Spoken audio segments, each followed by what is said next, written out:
बिहार के माटी गावे आज खुशियन के दिन आइल बा।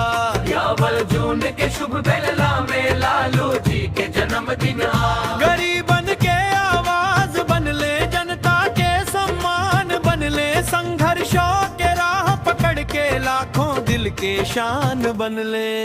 गाँव गाँव में नम गूंजे हर दिल में सम्मान बा।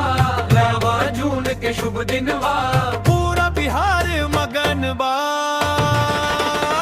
होयामा जून लालू जी के जन्मदिन बा। हर दिल में आज खुशियन के छीन बा। जनता के नेता सबके अभिमान लालू जी के नाम से बढ़ेला समाज। यामा जून लालू जी के जन्मदिन बा।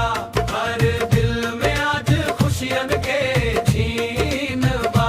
जनता के नेता सबके अभिमान लालू जी के नाम से बढ़ेला समाज।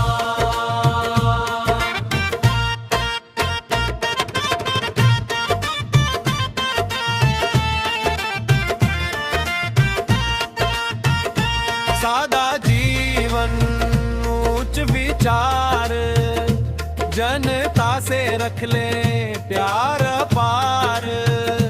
बिहार के माटी के खुशबू कर पहचान बायार।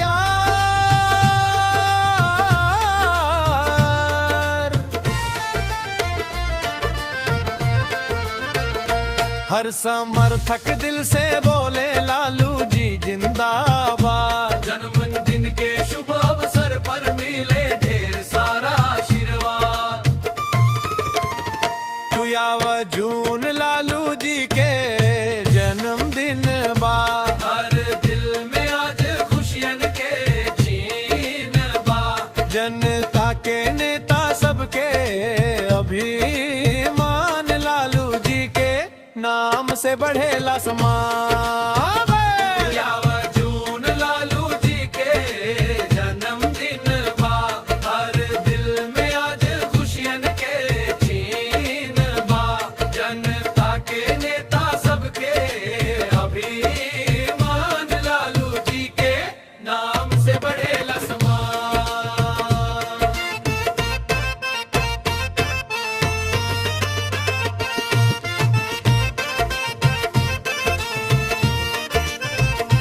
केक कटी खुशियां बाटी, गूंजे चारों